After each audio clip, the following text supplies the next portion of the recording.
കൊച്ചിയിൽ സ്വകാര്യ ഷിപ്പ്യാർഡിൽ കപ്പലിന് തീപിടിച്ചു. വൈപ്പിനിലെ സീ ബ്ലൂ ഷിപ്പ്യാർഡിൽ അറ്റകുറ്റപ്പണികൾക്കായി എത്തിച്ച കപ്പലിലാണ് അഗ്നിബാധ ഉണ്ടായത്. മണിക്കൂറുകൾ നീണ്ട പരിശ്രമത്തിനൊടുവിൽ ഫയർഫോഴ്സ് തീയണച്ചു.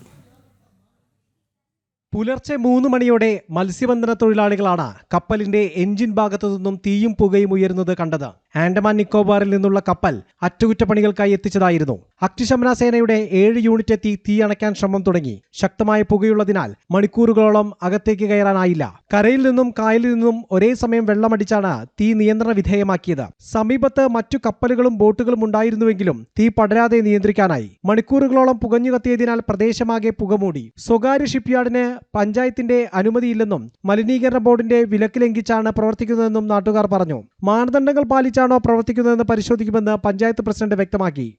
ഗൈഡ് ലൈൻ എടുക്കാതെയാണ് അവർ പ്രവർത്തിച്ചുകൊണ്ടിരിക്കുന്നത്. അത് ഞങ്ങൾ ഇതുമായി ബന്ധപ്പെട്ട സമയങ്ങളിൽ മുകളിൽ അറിയിക്കേണ്ട രീതിയിൽ നമ്മളെ അറിയിക്കേണ്ട സംവിധാനങ്ങളും കൊടുക്കും. എന്തായാലും ഇത്തരം പ്രവൃത്തി ജനങ്ങൾക്ക് ഉപദ്രവകരമായ വികസനത്തിന് ഇതിലില്ല. ജനങ്ങൾക്ക് ഉപദ്രവകരമായ ഒരു പ്രവൃത്തി നമുക്ക് അംഗീകരിച്ചുകൊണ്ടുപോകാൻ അല്ലാതെ എത്രയും വേഗം കമ്പനിയും ഇതുപോലെയുള്ള ആളുകൾ ബന്ധപ്പെട്ട ആളുകളുമായി ഇത് പരിഹരിക്കേണ്ട അത്യാവശ്യമാണ്.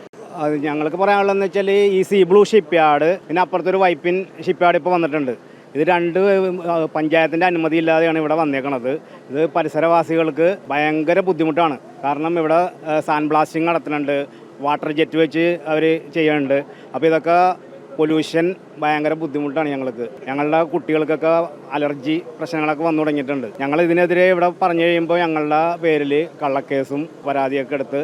കപ്പലിന്റെ പെയിന്റിംഗ് പണികളാണ് നടന്നിരുന്നതെന്ന് സീ ബ്ലൂ ഷിപ്പ്യാർഡ് അധികൃതർ പറഞ്ഞു. തീ പിടിക്കാൻ കാരണമായ പെയിന്റ് അടക്കം കപ്പലിനകത്തുണ്ടായിരുന്നുവെന്നാണ് സൂചന.